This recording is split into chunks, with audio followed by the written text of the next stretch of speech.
Welcome to the Big Fat Real Estate Checks podcast with Marco Kozlowski, where we help investors like you get the knowledge and skills you need to replace your JOB with passive cash flow for life. Good day. Welcome to Big Fat Real Estate Checks. This is Canadian Canuck Marco Kozlowski and Gabriel Araish. It's like the Fonz. Yeah. We should have had some maple syrup on the show. We should have had some Tim Hortons maple syrup and a trucker. What else? A trucker. Yeah, a trucker. Flew right by my head. But hey, everyone, welcome to Big Fat Real Estate Checks. This is going to be a fun, interesting episode. All kidding aside, we're obviously in a very good mood today. Going to share some pretty neat topics. One, we're in a very good mood because Frank's not here. Just kidding. We always miss Frank. And he's actually teaching Success Reflex for me today, and always does a phenomenal job when he does that. He's turned into a really amazing teacher, and I'm really, really proud of the guy. He's a pro. He is a pro. He is very good at what he does. And so while he's training new minds on how to communicate effectively over the phone, using processes that we've developed over the last 22 years and constantly improving, I'm going to be shooting a podcast with my bro from another Mo, Gabriel. Yeah. And yes, and we're always doing I'll call it water cooler talk before the shooting of an episode or two or three or four, however many we can punch out at the same time. We reserve usually our Tuesdays for that, which is the day we are today for us. I thought of a potential topic, which is what we're going to talk about today, which is, of course, which you don't know, of course, is actually credit hacks. Something that I help people with constantly is to improve your credit. Having credit is not necessarily important when it comes to asset-based lending. You don't need credit in order to buy assets, but having access to credit is always good. And if you are a foreign national, or you are an American, or you're someone that just wants to buy properties in the U.S., when you get insurance policies on your property, credit is going to play a factor in how much you pay. So just having good credit built in the United States as a U.S. person or non-U.S. person, which is possible, which we'll discuss, you will see that you can improve not only your insurance rates, but you can also get credit cards as a non-U.S. person, which most people don't know how that even is possible. I've been doing this for years. And as an example, Gabe just moved in from Canada into Florida. In 30 days, his FICO score was from non-existent FICO score to what he's going to share that with you. I don't want to bust his bubble, but yeah, in 30 days, we did some very specific credit hack things, and I was able to really build his credit. So we'll have that discussion today. Of course, like us, love it, share it, subscribe, tell all your friends, just please share this information.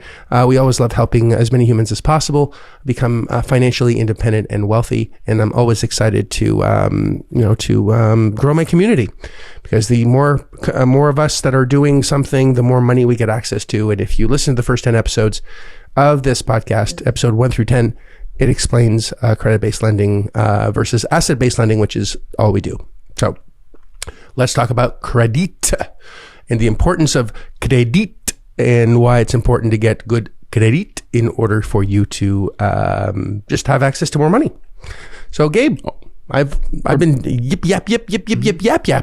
So go ahead, Gabe. Yeah. Gabe, go ahead. Gabe, go ahead. Gabe. Yeah. Go ahead, Gabe. You can start right now. But you mentioned insurance, but even I guess it's not necessary for asset-based lending. But if you do have good credit, you'll likely get sometimes better terms as well, either lower interest rates or just better overall terms. So it never hurts. The important thing to understand about credit in the asset-based lending world is just that, should things go south, or should you default, which you shouldn't do, but if it does happen, then your credit isn't impacted by that. And that's why we say you don't need credit, but having credit will help you with terms and whatnot. So I guess I can speak on my behalf in the sense of, so for those who don't know, I mean, you all should know that I'm originally from Canada, and I think Mark was mentioned enough times that I've moved to Florida this year. What you may or may not have known is that I've always been a U.S. citizen. So, interestingly, moving to the U.S. is yes, it's easier as a U.S. citizen from an immigration standpoint, but when you look at it from a credit standpoint, there's no difference than me just having been born the day I showed up here. So I had, close to 800 credit score in Canada, which is phenomenal. And then I got here, and all of a sudden I have no credit, non-existent. It's literally like I was just born. And that was interesting because, until you're in that position where you don't have credit anymore, once you had it, you don't realize how important it is, just for everyday things, like from opening a bank account to, getting your first credit card to getting, car insurance or any type of insurance for that matter. And so, yeah, we'll tell you about some credit hacks. And so, with Marco's help and, all his knowledge, I was able to get credit in, let's call it 45 days to be safe here in terms of, I'd rather, conservative by nature, 45 days. And I went from 0 credit to over 700 credit, which is really good. I can pretty much get, I've been able to get credit cards. Insurance is not a problem. Any type of insurance isn't a problem. So how do we do that? How do you do that? How do we do that? Well, first of all, you say you're a U.S. person, which I didn't even know till recently that you had a U.S. passport or had, you were born in the U.S. or born in Canada, first of all? Canada. You were born in Canada but had a U.S. Yeah. Interesting. My dad's a citizen. Understood. Okay. So however that worked. So, being born, is just like real estate, right? Location. Yeah. So as long as you're born in the right location or have the right parents, that's fine. But I don't have, U.S. parents. Most of my student following does not have U.S. parents. Mm-hmm. But if you have U.S. parents and a U.S. person, great. You have a credit, you have a U.S. credit, fantastic. But if you would improve your credit or you want credit in the United States from 0, that's what we're going to be discussing today is how can we hack the credit system legally, morally, ethically, right? There are very specific things that you can do to shortcut your ability to have phenomenal credit, even as a non-U.S. person. So one, you're a U.S. person, so you didn't have to do the step before, which is getting a social or a ITIN number, an international tax ID number, which is what Frank did. And it would be nice for Frank to be here to go over that journey.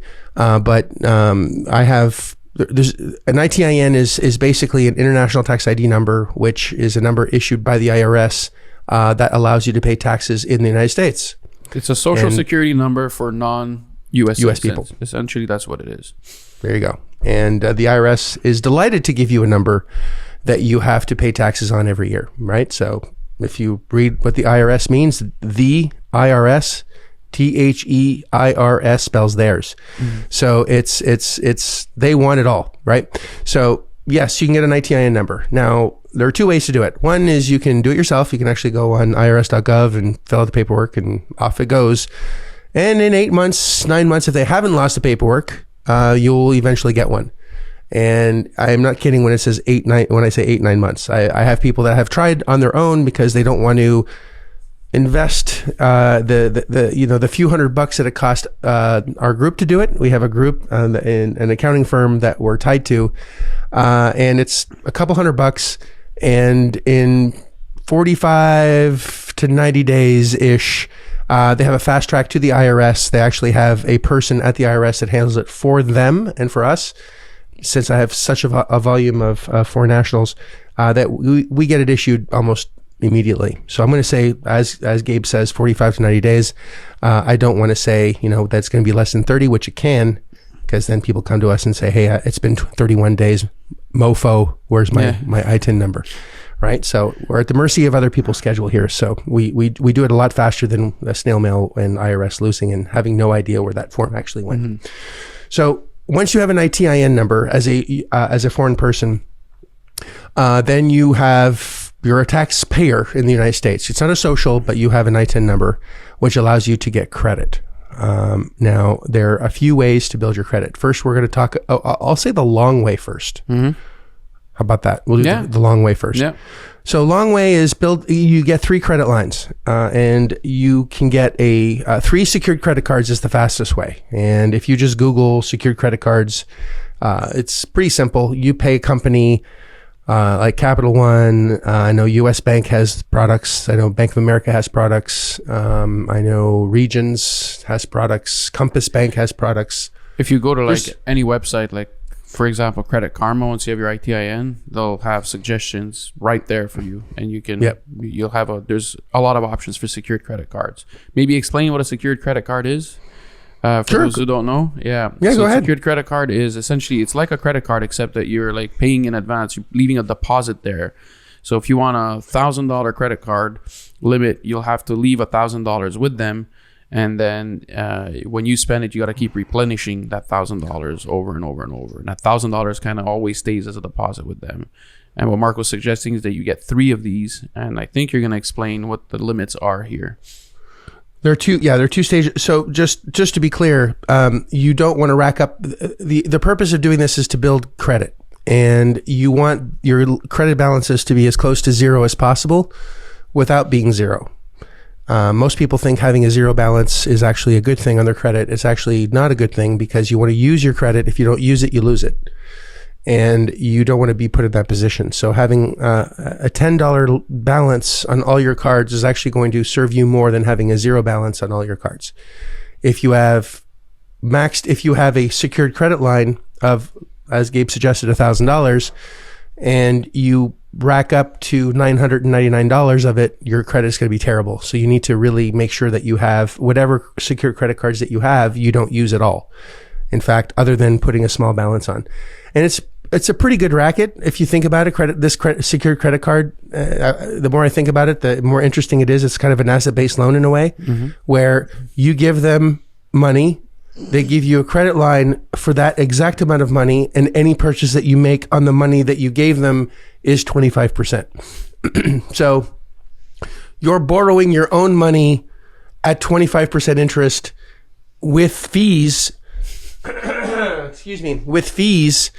And you're going to do it 3 times, and you're going to love it. Oh yeah. All right. It's basically financial rape is what it is.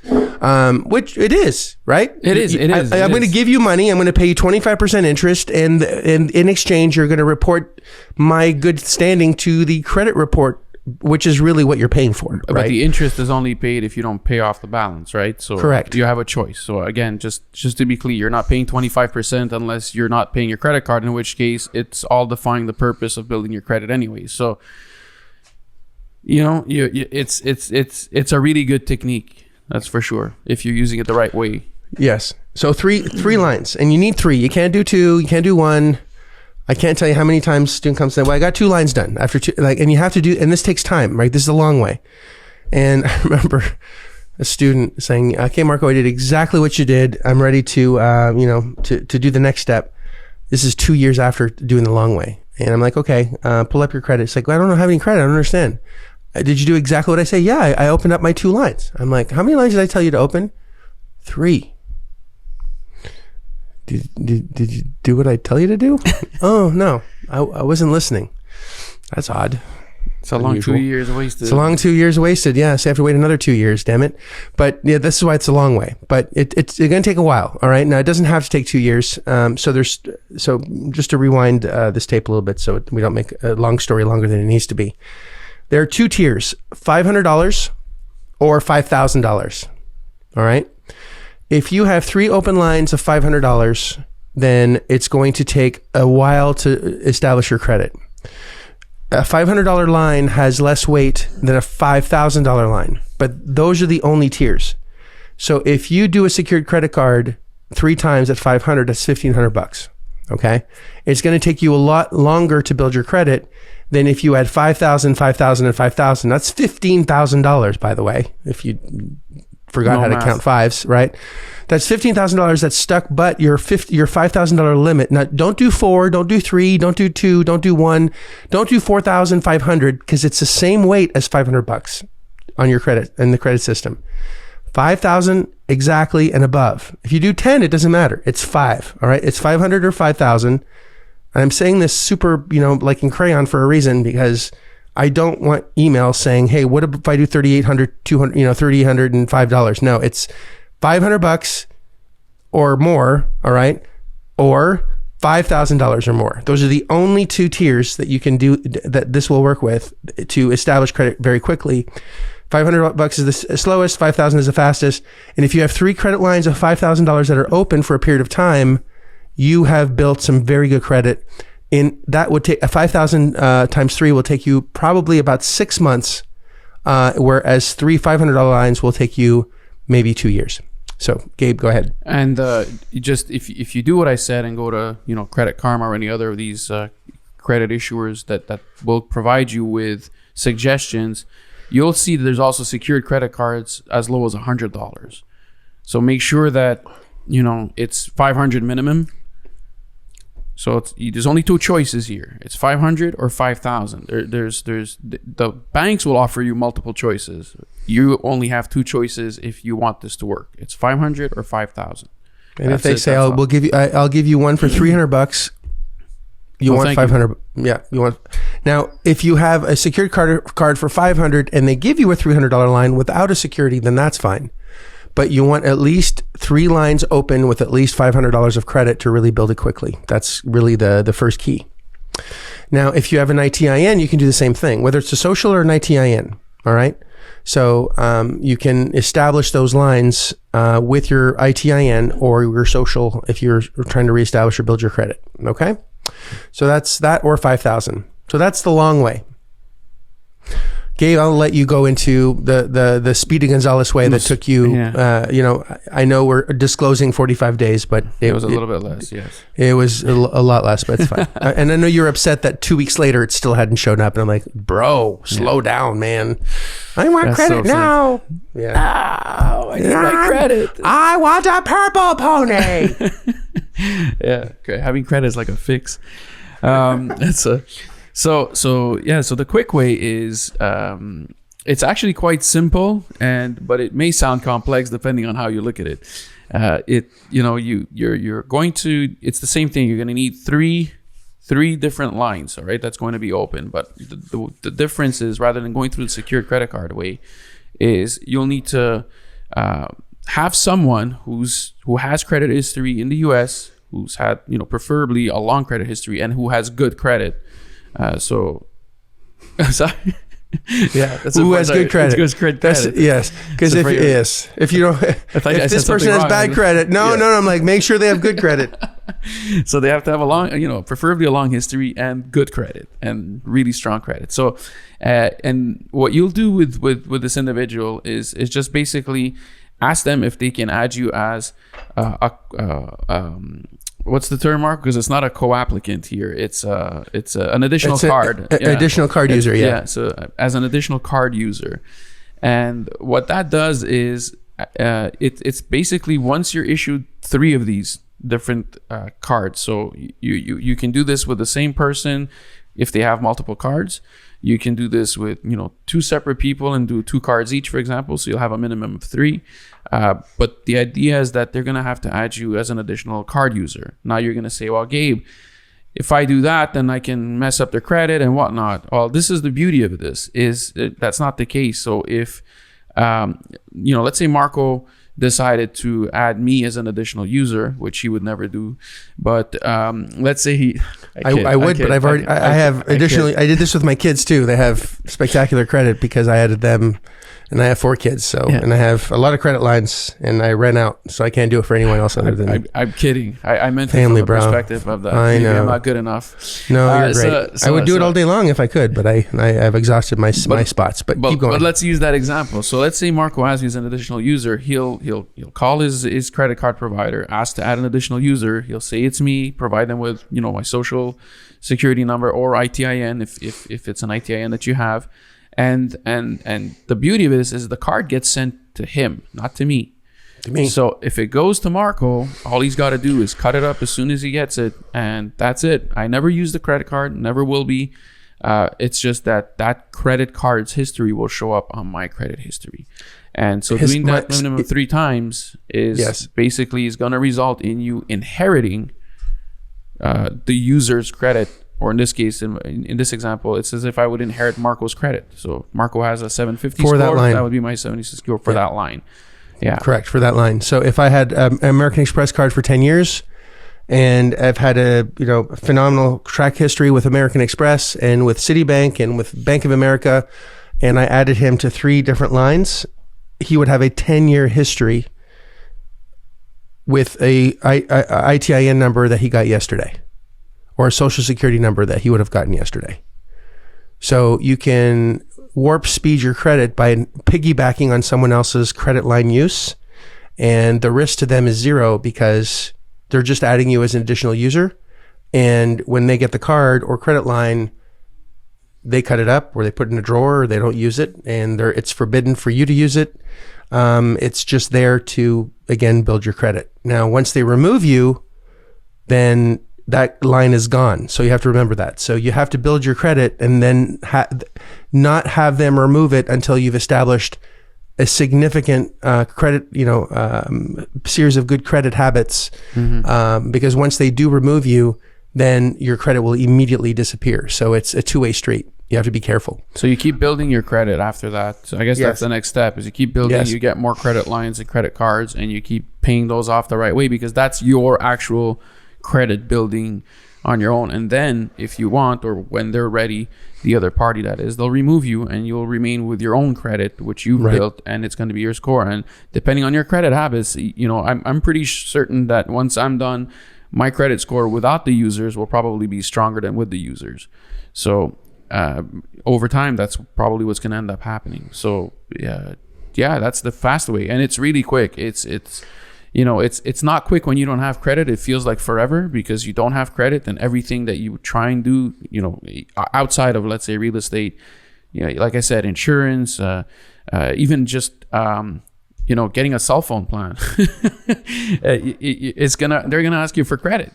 So that's why it feels long. So if you're able to warp speed that, turning on utilities, deposits. That's right. This is all that. It's all dependent on credit. So, this is, I think, probably one of the coolest podcasts we've done, because I've had to do this, and I understand the I guess how precious this is, and how important this is, and valuable. It's for me, it's been extremely helpful, and I've been able to, now I can get insurance, I can get all these things. And it's not that I can't get insurance without it. It's just that you can go from paying, $2,000 or $3,000 a year to paying $500-$600 a year just because of good credit. So it's a big difference financially. You save a lot of money by having good credit in a lot of ways.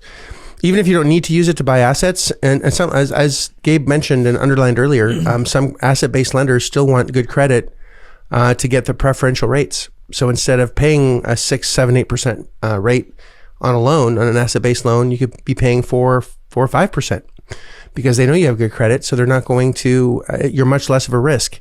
Exactly. So it's, even though the asset is the collateral, it's still less risk if the person has decent credit.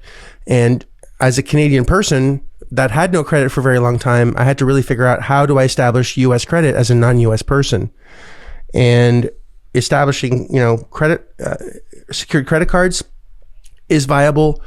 Piggybacking on someone else's credit that has good credit, very viable. Longer the credit history, with the larger the lines, the better. So if they have a $50,000 credit card times 3, that's going to establish your credit a lot faster than, a $300 secured card. It'll take you years and years and years. A little engine that could eventually do it, but by the time you realize what you're doing, it's, it's 2070 and COVID-76 is upon us. Other things will happen. So who knows what's going to happen in the future? But yeah, it's very important.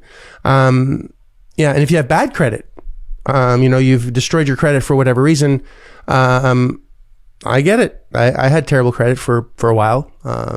So bad I was on check systems, which is you write enough bad checks that you get reported to the check systems, and it's almost impossible to get off of it. I'm glad that I eventually got money to figure out how to get it done, but it's very expensive to remove yourself from check systems, which basically means I couldn't open a bank account. I was not even able to open a bank account. If I got a check, I had to go to a check cashing place in order to get money, because banks wouldn't take me. That's how bad my credit was. So I understand that. I've been there, done that, got the t-shirt, the video, the ball cap, and a trophy. So I get it. But there are individuals that I've worked with directly that are like credit ninjas. And there's very specific laws that the credit bureaus are mandated to follow.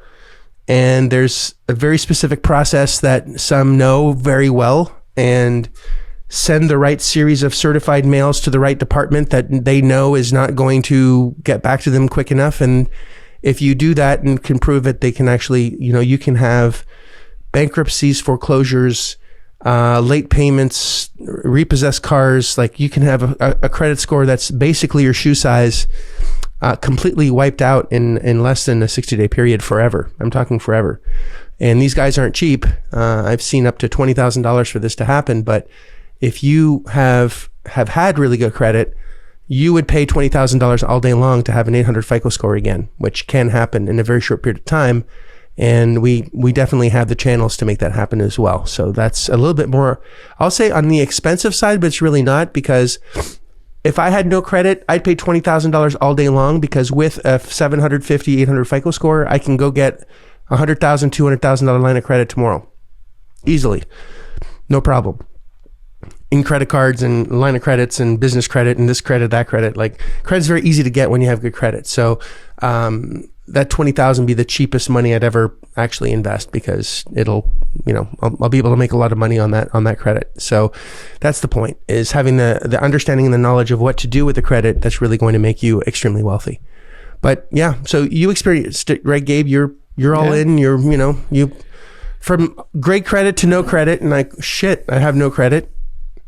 I even think about that, I talk, turning on the utilities, and they're like, your deposit, I'm sure they asked for a large sum because you didn't have any credit. Yeah.